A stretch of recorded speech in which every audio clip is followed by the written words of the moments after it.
শিক্ষার্থী বন্ধুরা, ফাউন্ডেশনের পক্ষ থেকে আমি আপনাদের সবাইকে স্বাগতম জানাচ্ছি আজকের টিউটোরিয়ালে। তো গত পর্বে আমরা দেখেছি যে সিস্টেম মেনুর কাজ। তো আজকে আমরা দেখব যে ইউজার্স মেনুর কাজ, অর্থাৎ আমাদের জুমলা সাইটে যে ইউজার ম্যানেজমেন্ট সেগুলো। তো অনেক সময় দেখা যায় অনেক সাইটের বিভিন্ন অনেকজন মিলে পরিচালনা করেন, সেক্ষেত্রে আমরা ইউজার মেনুটা ব্যবহার করব। তো এখানে ইউজার মেনুতে যে মেনুটা প্রথমে আছে সেটা হচ্ছে ইউজার ম্যানেজার। তো ইউজার ম্যানেজারে এখানে আপনি ইউজার ম্যানেজ করতে পারবেন। এখানে ক্লিক করলে ইউজারের যে লিস্ট আসবে সেটা। তো এখান থেকে আপনি ইউজার গ্রুপ তৈরি করতে পারেন। এখানে আমরা যেটা আছে সেটা ডিফল্ট ভাবে থাকবে, সেটা হচ্ছে সুপার ইউজার, অর্থাৎ আপনি চেঞ্জ করে নিতে পারবেন। এখানে এনেবলড মানে হচ্ছে আপনি আপনার এইটা এনেবল, অর্থাৎ এইটা সচল আছে। অ্যাক্টিভেটেড মানে এটা মেইল অ্যাক্টিভেটেড হয়েছে।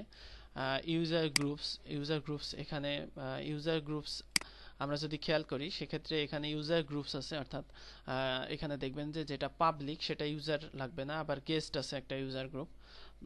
এখানে আছে ম্যানেজার, তারপরে অ্যাডমিনিস্ট্রেটর, তারপরে রেজিস্ট্রারেট, অথর, এডিটর, পাবলিশার, তারপরে সবশেষে সুপার ইউজার্স, যেটা সবাই সুপার ইউজার হচ্ছে সব কনফিগারেশন করতে পারবে। অথর শুধুমাত্র আর্টিকেল লিখতে পারবে, এই জাতীয় ইনফরমেশনগুলো। তো আপনারা জুমলা এখানে ইউজার ম্যানেজমেন্ট লিখে গুগলে সার্চ করলেই কে কী করতে পারবে সেটা দেখতে পারবেন। তো আপনি যদি চান যে এখানে ইউজার যুক্ত করবেন, সেক্ষেত্রে এখানে নিউ এ ক্লিক করলে একটা ফর্ম আসবে, সেই ফর্মে আপনি ইউজারের তথ্যগুলো পূরণ করে আপনি এখান থেকে নতুন ইউজার তৈরি করতে পারেন।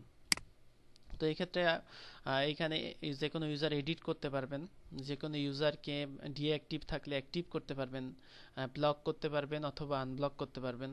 কোনো ইউজারকে যদি আপনি মুছে দিতে চান সেক্ষেত্রে মুছে দিতে পারবেন। এছাড়াও যে ইউজারের অপশন আছে সেই অপশন আপনি এখানে ব্যবহার করতে পারেন। অপশনে কিছু সেটিংস আছে, সেই সেটিংসগুলো আপনি এখানে দিতে পারেন। যেমন আমরা যদি ডিফল্টভাবে জুমলা সাইটে কোনো রেজিস্টার ইউজার চাই না, কারণ অনেক সময় স্প্যাম হয়, সেক্ষেত্রে আমরা ইউজারটি এখানে অ্যালাউ, এখানে নো করে দিতে পারি। আর ডিফল্ট ইউজার গ্রুপ কোনটা আসবে সেটা আমরা এখানে সিলেক্ট করে দিতে পারি। আর এখানে আরও যে সেটিংসগুলো আসে সেই সেটিংসগুলো আপনারা এখান থেকে চেঞ্জ করতে পারবেন। ইউজার যখন রেজিস্ট্রেশন করবে তখন তার পারমিশন এবং ম্যাস মেইল সেইগুলো আমরা এখান থেকে কনফিগারেশনগুলো ঠিক করে দিতে পারি। তো এখানে ইউজার মেনুর যে কাজগুলো সেই কাজগুলো এইগুলোই। এখানে আপনি যদি এখান থেকে ইউজার গ্রুপ সিলেক্ট করতে চান সেক্ষেত্রে ইউজার গ্রুপ সিলেক্ট করতে পারেন। চাইলে আপনি অ্যাক্সেস লেভেল নতুন করে আপনি এডিট করতে পারেন যে কোন ইউজার কি করতে পারবে। এখানে যে কোনো ইউজারকে কোনো নোটস দিতে পারেন, সেক্ষেত্রে সে লগ ইন করলেই এখানে সে নোটস দেখতে পারবে। তারপরে আপনি চাইলে সব ইউজারকে একই সাথে একটা মেইল পাঠাতে পারেন, সেখান থেকে আপনি ম্যাস মেইল ইউজার্স এখানে যাবেন।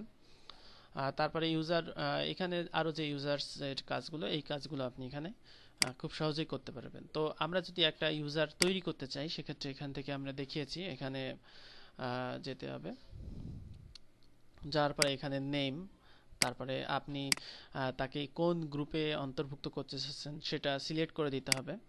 আর বেসিক সেটিংসগুলো আপনি সিলেক্ট করে দিতে পারেন যে টেমপ্লেট কোনটা দেখতে পারবে। অনেক সময় অনেক টেমপ্লেট আছে, সেই টেমপ্লেটের অ্যাক্সেসগুলো এখানে দিতে পারে। তো এখান থেকে খুব দ্রুত ইউজার তৈরি করা যায়, অর্থাৎ আপনি যদি আরও ইউজার তৈরি করতে চান এটা করার পরে সেক্ষেত্রে save and new A click করবেন। দেখবেন প্রত্যেকটা জুমলাতে প্রত্যেকটা জায়গাতে এরকম সেভ অ্যান্ড নিউ আছে, অর্থাৎ আপনি এটা সেভ করে পরবর্তী যে ফর্মটা সেই ফর্মটাতে চলে যেতে পারবেন খুব দ্রুত করার জন্য।